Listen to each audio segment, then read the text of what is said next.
નિયત તાપમાને એન્ટ્રોપી ફેરફાર જોઈએ તો સમતાપી પ્રતિવર્તી પરિવર્તનમાં હવે અહીંયા આપણે આદર્શ વાયુના જે 3 ફેરફાર અગત્યના છે તો એ તમારે ધ્યાન રાખવું. એમાં આપણે જોઈએ નિયત તાપમાને એન્ટ્રોપી ફેરફાર. તો સમતાપી પ્રતિવર્તી પરિવર્તનમાં ઉષ્ણતામાનનો ફેરફાર થતો નથી. તેથી T1 = T2 આપણે સમીકરણ 6 અને 8 પરથી આપણે જોઈએ તો ડેલ્ટા ST થશે Rln V2/V1 સમીકરણ 6 મુજબ. બરાબર. માટે ડેલ્ટા ST થશે 2.303 R log 10 V2/V1. હવે ડેલ્ટા ST n મોલ માટે આપણે જોઈએ તો થશે 2.303 nR log 10 V2/V1. બરાબર.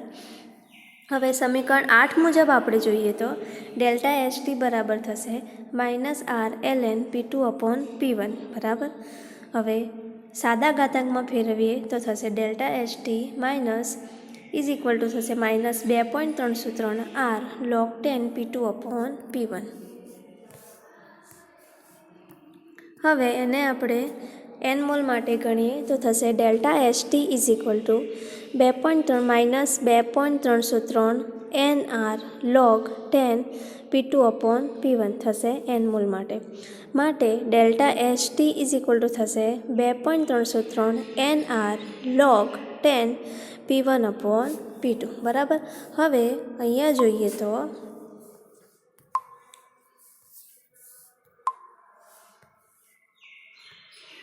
અહીંયા જે માઇનસનું ચિહ્ન હતું એને આપણે અહીંયા નીકાળી દીધું. બરાબર. તો એને નીકાળવા માટે માઇનસના ચિહ્નને નીકાળવા માટે આપણે શું કર્યું, અહીંયા અંશ અને છેદ ઉલટા કરી દીધા. તમે તમારી બુકમાં એ ચેન્જ કરી લેજો. ઉપર P2/P1 હતું એની જગ્યાએ આપણે અંશ છેદ ઉલટા કર્યા તો થઈ જશે P1/P2. બરાબર. તો એના લીધે આપણે જે આગળ માઇનસનું ચિહ્ન હતું એ માઇનસનું ચિહ્ન નીકળી જશે. હવે આજે તો આપણે થશે ડેલ્ટા ST થશે 2.303 nR log 10 P1/P2. બરાબર. જે રહેશે સમીકરણ 10. હવે સમીકરણ 9 અને 10 નિયત તાપમાને એન્ટ્રોપી ફેરફાર માટેના સમીકરણ છે. બરાબર.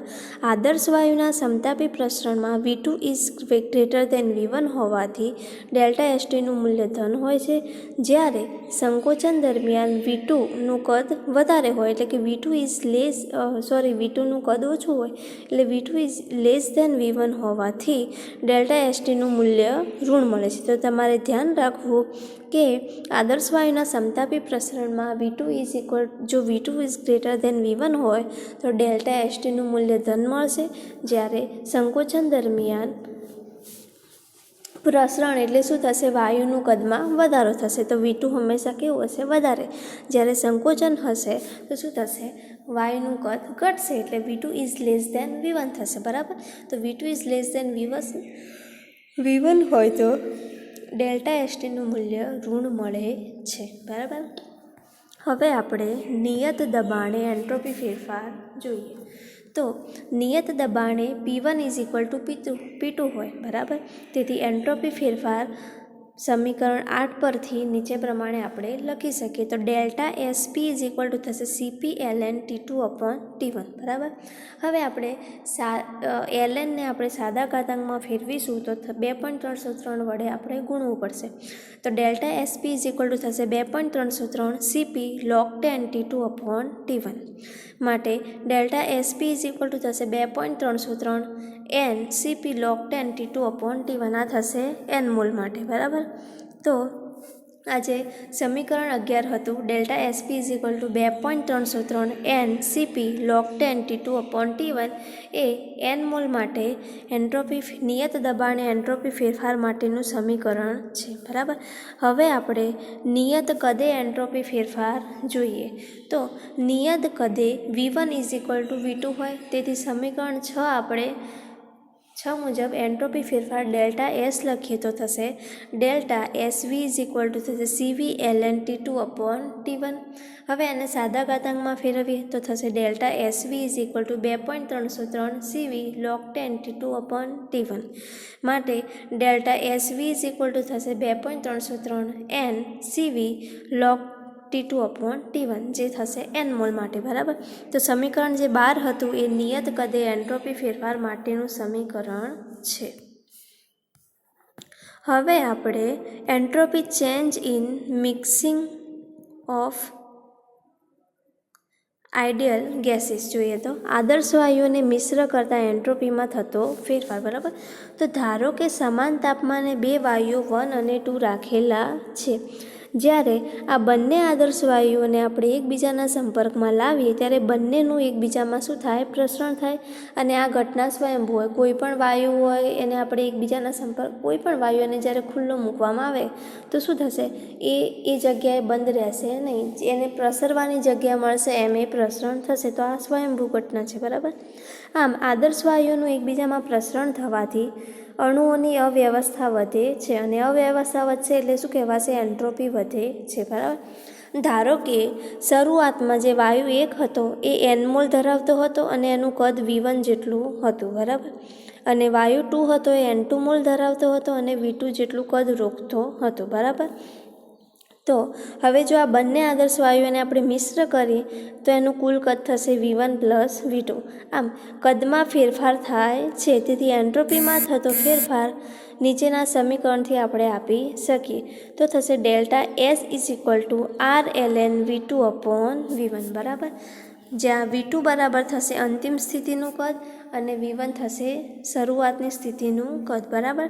હવે આપણે આ જે સમીકરણ હતો એનું વાયુ 1 અને વાયુ 2 માટે એન્ટ્રોપી ફેરફારનું સમીકરણ આપણે એના ઉપરથી લખી શકીએ.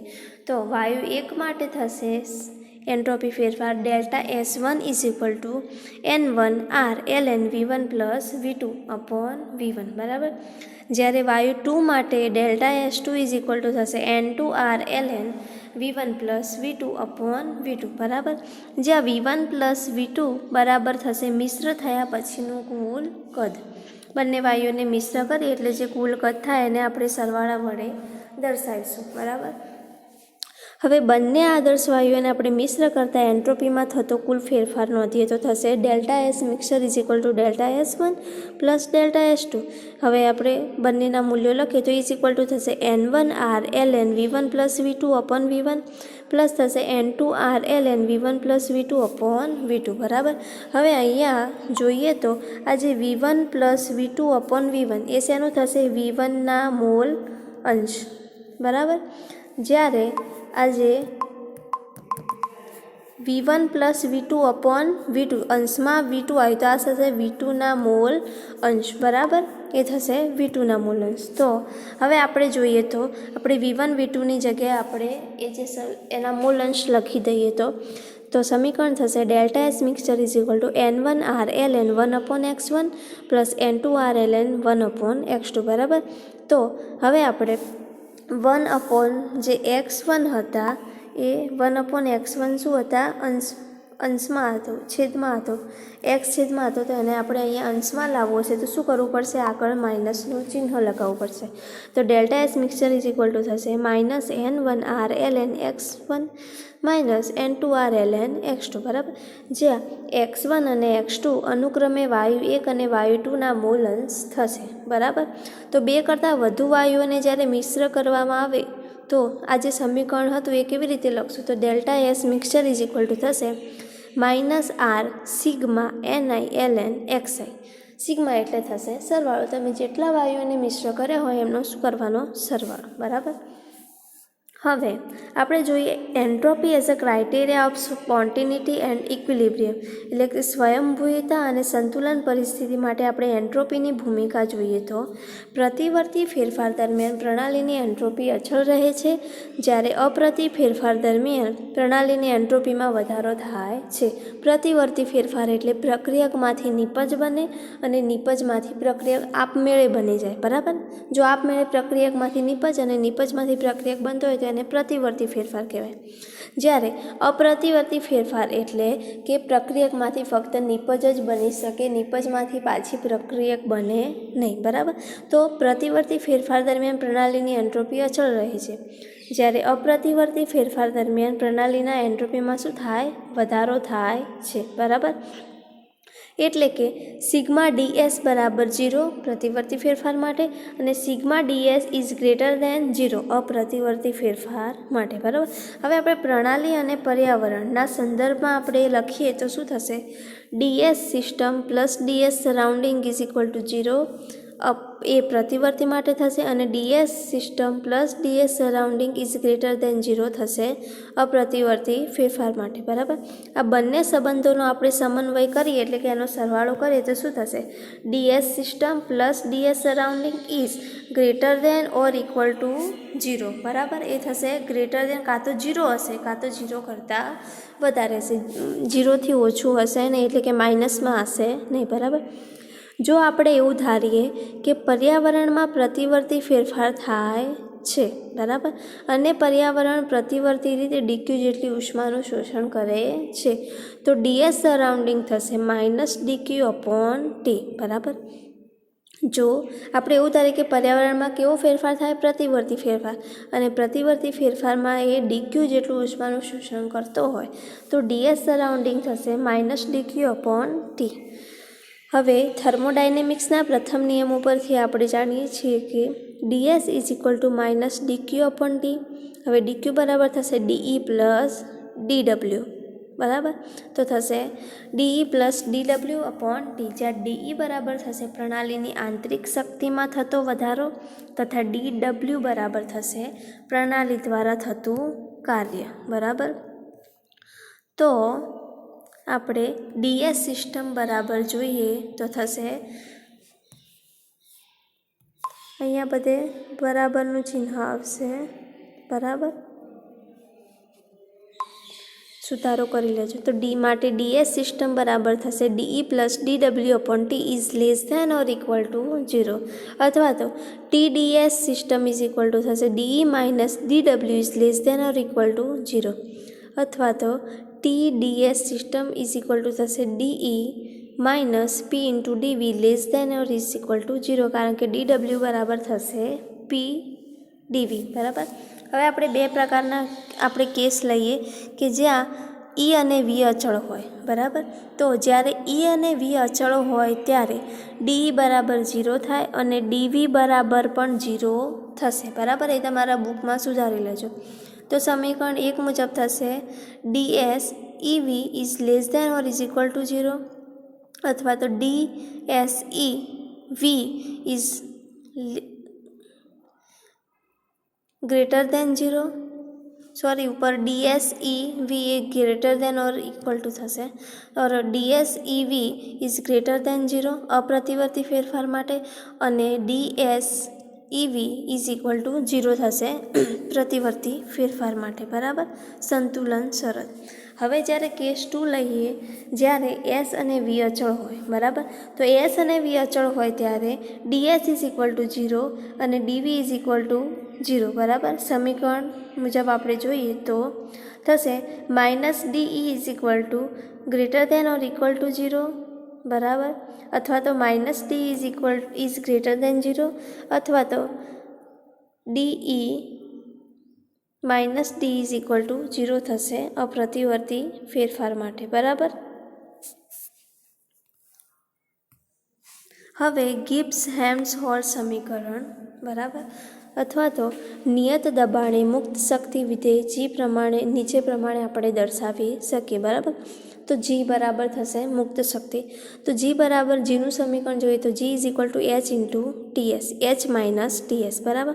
પરંતુ આપણે એન્થાલ્પીની વ્યાખ્યા જોઈ હતી તો એન્થાલ્પી H બરાબર થશે E પ્લસ PV. તો આજે એન્થાલ્પીનું મૂલ્ય આપણે સમીકરણ 1માં મૂકીએ તો થશે G is equal two E plus PV minus TS. બરાબર. આ સમીકરણનું આપણે વિકલન કરીએ તો dg ઇઝ ઇક્વલ ટુ થશે de plus p into dv plus v into dp minus t ds minus s dt. બરાબર. આપણે આ સમીકરણ 2નું વિકલન કર્યું. હવે થર્મોડાયનેમિક્સના પ્રથમ નિયમનો આપણે વિકલનીય રૂપ લખીએ તો એ થશે de is equal two dg minus dw. બરાબર. પરંતુ dw બરાબર p ઇન્ટુ dv હોય. બરાબર. કારણ કે કદના ફેરફારને લીધે થતું કાર્ય. બરાબર. તો આપણે de ઇઝ ઇક્વલ ટુ થશે DQ માઇનસ PdV. હવે થર્મોડાયનેમિક્સનો બીજો નિયમ બરાબર અનુસાર થશે DS ઇઝ ઇક્વલ ટુ થતું હોય તો DQ અપોન T માટે DQ બરાબર થશે T ઇન્ટુ DS. બરાબર. આ સમીકરણ એ અને બી જે આવ્યું આપણે ડી અને ડીએસની જે કિંમતો આવી એ આપણે સમીકરણ 3માં મૂકીએ તો શું થશે DG ઇઝ ઇક્વલ ટુ થશે DQ minus P into DV plus PdV plus V into DP minus DQ minus SDT. બરાબર. તો હવે જુઓ અહીંયા શું થશે માઇનસ PdV પ્લસ DV ઉડી જશે, પછી DQ માઇનસ DQ અને પ્લસ DQ શું થશે ઉડી જશે. તો શું વધશે માટે DG ઇઝ ઇક્વલ ટુ વધશે V into DP minus SDT વધશે. બરાબર. હવે નિયત દબાણે DP ઇઝ ઇક્વલ ટુ 0 તેથી V ઇન્ટુ DP બરાબર પણ 0 થાય માટે DG ઇઝ ઇક્વલ ટુ થશે માઇનસ SDT. બરાબર. હવે ધારો કે શરૂઆતની સ્થિતિ માટે DG1 બરાબર માઇનસ S1DT1 હોય તથા અંતિમ સ્થિતિ માટે DG2 બરાબર માઇનસ S2DT2 હોય તો સમીકરણ આપણે જે 7માંથી 6 બાદ કરીએ તો શું થશે DG2 minus G1 is equal two minus S2 minus S1 into DT. બરાબર. કારણ કે T1 is equal two T2 બરાબર આપણે T લઈએ તો માટે D ઇન્ટુ હવે અહીંયા G2 માઇનસ G1 એટલે શું કહેવાશે ડેલ્ટા G. બરાબર.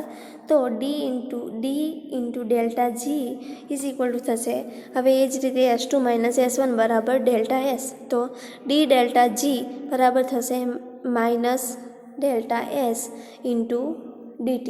બરાબર. માટે D delta G upon DT અને થશે પ્રેશર P બરાબર થશે માઇનસ ડેલ્ટા S. આપણે દબાણને અચળ લીધું. બરાબર. તો D delta G upon DT pressure P is equal to થશે માઇનસ ડેલ્ટા S. બરાબર.